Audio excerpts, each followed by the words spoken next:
Hello everyone, आज के Indian stock market में आईपीओ एक ट्रेंडिंग टॉपिक बन चुका है। इस वजह से इंडिया में 2024 में 317 कंपनीज ने आईपीओस के थ्रू लगभग 1.8 लाख करोड़ रुपीस रेस किए हैं और 2025 की रिपोर्ट्स के अकॉर्डिंग इंडिया का IPO market size 2 lakh crore रुपए टच कर सकता है, जिसमें इंडस्ट्री हेवी वेट्स जैसे रिलायंस, जियो, फ्लिपकार्ट और एलजी अपना पब्लिक इशू लेकर के आ सकती हैं। पर इस आईपीओ सीजन से पहले एक बात को समझना बहुत जरूरी है कि आईपीओ इन्वेस्टिंग एक कॉइन की तरह होती है जिसके दो साइड्स होते हैं, एक साइड फायदा तो दूसरी तरफ रिस्क। आज के इस वीडियो में हम बात करेंगे आईपीओ के पर्क्स, रिस्क्स और क्या चीजें कंसिडर करनी चाहिए बिफोर इन्वेस्टिंग। पर पहले प्लीज हमारे यूट्यूब चैनल को सब्सक्राइब कर लीजिए ऐसे ही इंफॉर्मेटिव कंटेंट के लिए। तो चलिए पहले ये समझ लेते हैं कि आखिर आईपीओ का क्या मतलब होता है।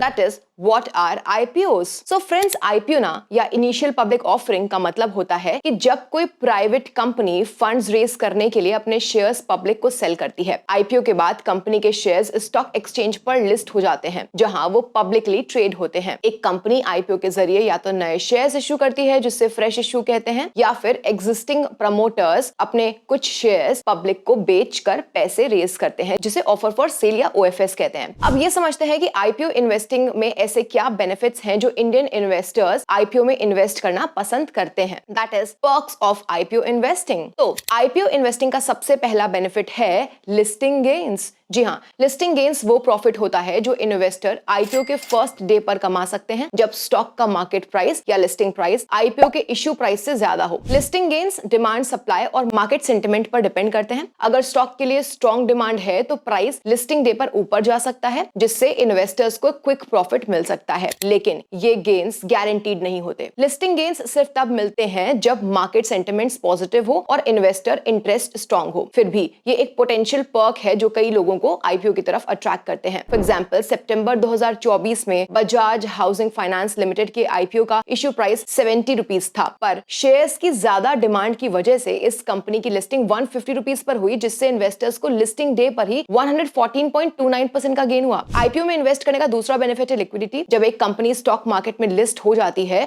तो उसके शेयर्स पब्लिकली ट्रेड होने लगते हैं। इसका मतलब है कि इन्वेस्टर्स कभी भी शेयर्स बाय या फिर सेल कर सकते हैं। प्राइवेट कंपनीज के शेयर्स में लिक्विडिटी कम होती है, यानी कि आपको बायर या सेलर ढूंढना मुश्किल होता है। लेकिन आईपीओ के बाद जब शेयर्स एनएससी या बीएससी जैसे प्लेटफॉर्म्स पर लिस्ट हो जाते हैं, तब ट्रेडिंग इजी हो जाता है। लिक्विडिटी से इन्वेस्टर्स को एग्जिट और एंट्री दोनों में फ्लेक्सिबिलिटी मिलती है, जो उन्हें कन्विंस करती है कि वो एक नई कंपनी के आईपीओ में इन्वेस्ट करें, जिसमें हो सकता है वो पहले सिर्फ लिक्विडिटी इश्यूज की वजह से इंटरेस्टेड नहीं थे। Right, next, investing in early growth of the company. तो अब आईपीओ में इन्वेस्ट करने का एक मेजर बेनिफिट ये है कि आईपीओ का टाइम ज्यादातर कंपनीज अपने ग्रोथ फेज में होती हैं। अगर आप किसी फंडामेंटली स्ट्रॉन्ग कंपनी में आईपीओ के वक्त इन्वेस्ट करते हो तो आप उसके लॉन्ग टर्म ग्रोथ जर्नी का हिस्सा बन सकते हो। प्री आईपीओ और अर्ली स्टेज इन्वेस्टिंग का एक बेनिफिट ये होता है कि आपको कंपनी के वैल्यूएशन रिलेटिवली लोअर मिलते हैं अगर आईपीओ की प्राइसिंग फेयर है तो। और अगर कंपनी ग्रो करती है, नए मार्केट्स में एक्सपैंड करती है, तो आपके रिटर्न्स भी मल्टीफोल्ड हो सकते हैं। आईपीओ इन्वेस्टिंग से आप एक ऐसे जर्नी में एंट्री लेते हो जहां आप कंपनी के पोटेंशियल को लॉन्ग टर्म में कैप्चर कर सकते हो। फॉर एग्जांपल, इन्फोएज कंपनी ने जोमैटो में 2010 में 4.7 करोड़ रुपीस इन्वेस्ट किए थे और 2021 में आईपीओ के बाद आज भी इन्फोएज के पास जोमैटो में 13.35% स्टेक है, जिसकी अगस्त 2024 में वैल्यू 30,000 करोड़ रुपीस के राउंड थी। Next, diversification. अब आईपीओ में इन्वेस्ट करने का एक मेन बेनिफिट है डाइवर्सिफिकेशन। आजकल आईपीओ के जरिए कई न्यू एज बिजनेस मार्केट में आ रहे हैं, जैसे फिनटेक, एडटेक, ईवीज एटसेट्रा। ये बिजनेसेस ट्रेडिशनल सेक्टर्स जैसे एफएमसीजी, फार्मा या बैंकिंग से अलग होते हैं और इन्वेस्टर्स के पोर्टफोलियो में नए फ्लेवर ऐड करते हैं। डाइवर्सिफिकेशन इन्वेस्टिंग का एक गोल्डन रूल है और आईपीओस उसका एक मीडियम बन सकते हैं। जब आप न्यू एज बिजनेसेस में इन्वेस्ट करते हो ना, तो आप फ्यूचर ट्रेंड्स का एक्सपोजर लेते हो। For example, Zomato, delivery, Ola electric etcetera companies के बिजनेस मॉडल्स काफी नए हैं और इन कंपनीज के आईपीओ से पहले इन्वेस्टर्स के पास ऐसी बिजनेस मॉडल वाली कंपनीज का एक्सपोजर नहीं था। Next, long term growth. So IPO में इन्वेस्ट करने का एक और बेनिफिट है लॉन्ग टर्म ग्रोथ। अगर आप किसी कंपनी के बिजनेस को अच्छे से समझ करके उसके फंडामेंटल्स एनालाइज करके आईपीओ में इन्वेस्ट करते हो तो आपको लॉन्ग टर्म में काफी अच्छा रिटर्न मिल सकता है। कंपनीज जिनका रेवेन्यू कंसिस्टेंटली ग्रो होता है, जो प्रॉफिटेबल होती हैं और जिनका मैनेजमेंट स्ट्रांग होता है, उनमें आईपीओ के टाइम इन्वेस्ट करके आप लॉन्ग टर्म कंपाउंडिंग एंजॉय कर सकते हैं। आईपीओ इन्वेस्टिंग शॉर्ट टर्म से ज्यादा लॉन्ग टर्म के लिए मीनिंगफुल हो सकती है। इनिशियल वॉलेटिलिटी के बाद अच्छी कंपनीज अपने इन्वेस्टर्स के लिए सस्टेनेबल वैल्यू क्रिएट कर सकती हैं। फॉर एग्जांपल आईआरसीटीसी का आईपीओ 2019 में आया था और स्टॉक स्प्लिट्स एडजस्ट करने के बाद कंपनी का 14 अक्टूबर 2019 लिस्टिंग प्राइस 125.2 रुपीस था and as of May 2025 company का शेयर प्राइस 715.2 है। मतलब 5.4 इयर्स में कंपनी के शेयर प्राइस की 38% सीएजीआर से ग्रोथ हुई। तो ये तो हो गए आईपीओ इन्वेस्टिंग के कुछ फायदे। चलिए अब समझते हैं आईपीओ इन्वेस्टिंग के कुछ रिस्क्स को भी। सबसे पहला रिस्क है ओवर वैल्यूएशन।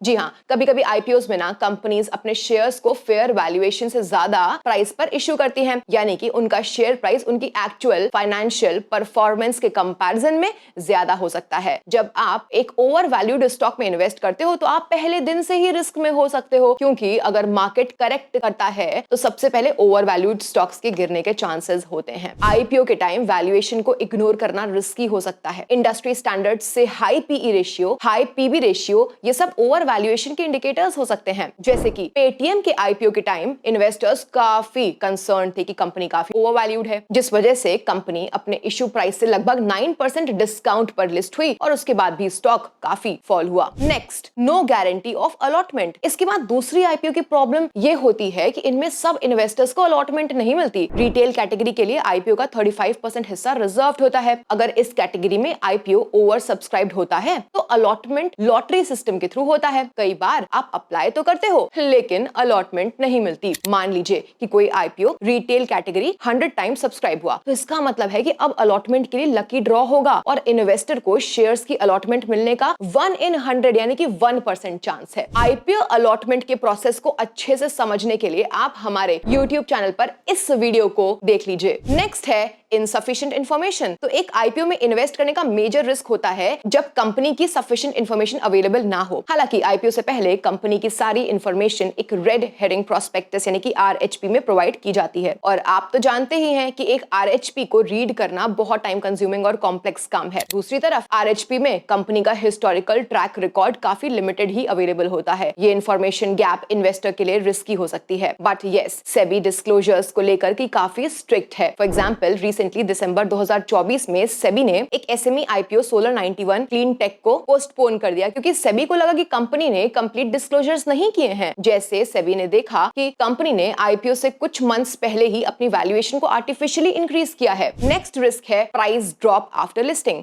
तो अब आईपीओ इन्वेस्टिंग का एक मेन रिस्क है लिस्टिंग के टाइम होने वाला प्राइस ड्रॉप। जितनी पॉसिबिलिटी लिस्टिंग गेन की होती है उतना ही रिस्क उस लिस्टिंग लॉस का भी होता है। अगर आईपीओ ओवरप्राइस्ड हो या फिर मार्केट मूड नेगेटिव हो तो शेयर्स लिस्टिंग के दिन ही इश्यू प्राइस से नीचे गिर सकते हैं। ऐसे केसेस में इन्वेस्टर्स को पहले ही दिन लॉस फेस करना पड़ता है। ये रिस्क स्पेशली उन इन्वेस्टर्स के लिए होता है जो शॉर्ट टर्म के लिए आईपीओ में इन्वेस्ट करते हैं। उन्हें लगता है कि वो लिस्टिंग डे पर ही प्रॉफिट बुक करेंगे, लेकिन अगर लिस्टिंग नेगेटिव हो गई तब तो कैपिटल लॉस हो सकता है। फॉर एग्जांपल नवंबर 2024 में एक्मे सोलर का आईपीओ अपने इश्यू प्राइस से 13.15% लॉस पर लिस्ट हुआ। इसका मतलब इन्वेस्टर्स को डे 1 पर ही इस आईपीओ में लॉस फेस करना पड़ा। नेक्स्ट है पुअर मार्केट सेंटिमेंट। अब आईपीओ को पुअर मार्केट सेंटिमेंट का रिस्क भी हो सकता है। मतलब आईपीओ सक्सेसफुल होगा या फिर नहीं ये सिर्फ कंपनी के फंडामेंटल्स पर डिपेंड नहीं करता, बल्कि इसमें मार्केट सेंटिमेंट भी बड़ा रोल प्ले करता है। अगर ग्लोबल या फिर इंडियन मार्केट्स बेयरिश फेज में हैं, तो चाहे कंपनी कितनी भी स्ट्रॉन्ग क्यों ना हो, आईपीओ के अंडर परफॉर्मेंस करने का चांसेस हो सकता है। और अगर मार्केट का सेंटिमेंट नेगेटिव हो तो आईपीओ के बाद भी शेयर प्राइस गिर सकते हैं। लक्ष्मी डेंटल का आईपीओ 20 जनवरी 2025 को 542 रुपीस की लिस्टिंग प्राइस के साथ मार्केट में आया, जो कि 26.6% का लिस्टिंग गेन था। लेकिन लिस्टिंग के बाद के रिटर्न्स मार्केट के ओवरऑल मूड पर भी डिपेंड करते हैं। मार्केट स्लो डाउन के चलते कंपनी का शेयर प्राइस 9 अप्रैल 2025 तक 382 रुपीस तक गिर गया। मतलब लिस्टिंग प्राइस से लगभग 29.5% का करेक्शन देखने को मिला। अब इस दौरान ब्रॉडर मार्केट भी स्ट्रगल कर रहे थे। निफ्टी 50 इंडेक्स भी 1 जनवरी 2025 से 9 अप्रैल 2025 के बीच 5.65% नीचे है, जो दिखाता है कि वीकनेस मार्केट वाइड है। सो फ्रेंड्स, ये हैं आईपीओ से रिलेटेड कुछ रिस्क। तो चलिए अब देखते हैं कि आईपीओ में इन्वेस्ट करने से पहले आपको किन फैक्टर्स का ध्यान रखना चाहिए। की factors to consider before investing in IPO. Understanding the business model. देखिए, आईपीओ में इन्वेस्ट करते टाइम जरूरी है कि आप कंपनी के बिजनेस मॉडल को बहुत ही अच्छे से समझें। कंपनी किस इंडस्ट्री में काम करती है, उसका कोर प्रोडक्ट या फिर सर्विस क्या है और वो कैसे रेवेन्यू जनरेट करती है, ये सब समझना बहुत जरूरी होता है। अगर बिजनेस स्केलेबल है और फ्यूचर डिमांड स्ट्रॉन्ग लगती है तो इन्वेस्टमेंट का डिसीजन बेटर हो सकता है। और अगर आप बिजनेस मॉडल को नहीं समझ पा रहे हैं तो आईपीओ अवॉइड भी कर सकते हैं। कभी भी टिप्स और मार्केट हाइप के बेसिस पर आईपीओ में इन्वेस्ट नहीं करना चाहिए। टिप्स पे चलना और दूसरों के कहने पर आईपीओ में जंप करना ये बिल्कुल ऐसा ही है कि एक रोलर कोस्टर पर बिना सीट बेल्ट के बैठना। Next, analyse the RHP.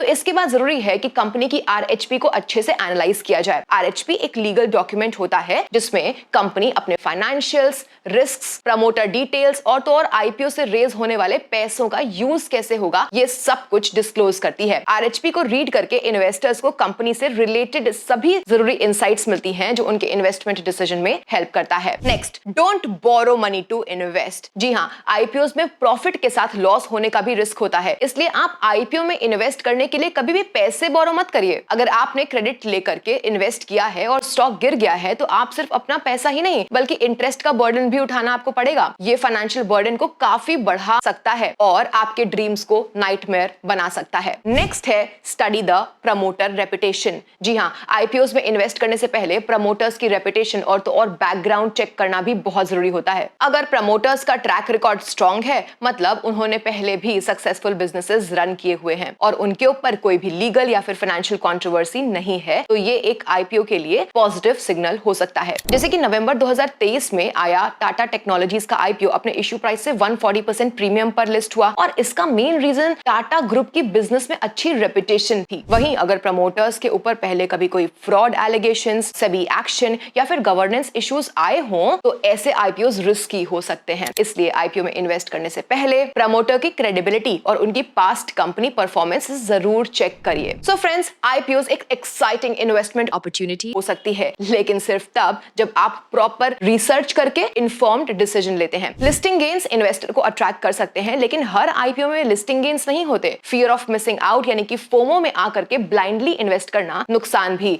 दे सकता है। तो हमेशा अपना होमवर्क करिए, रेड फ्लैग्स पर ध्यान दीजिए और समझ कर ही अप्लाई करिए। अगर आपको ये वीडियो वैल्यूएबल लगी हो तो प्लीज इसे लाइक जरूर करिएगा, इस चैनल को सब्सक्राइब कर लीजिए और इस वीडियो को उन दोस्तों के साथ शेयर करिए जो आईपीओ में इन्वेस्ट करते हैं, ताकि वो भी स्मार्ट डिसीजन ले सके। फ्रेंड्स, मिलते हैं आपसे नेक्स्ट वीडियो में, तब तक के लिए bye bye. Invest smartly, stay informed.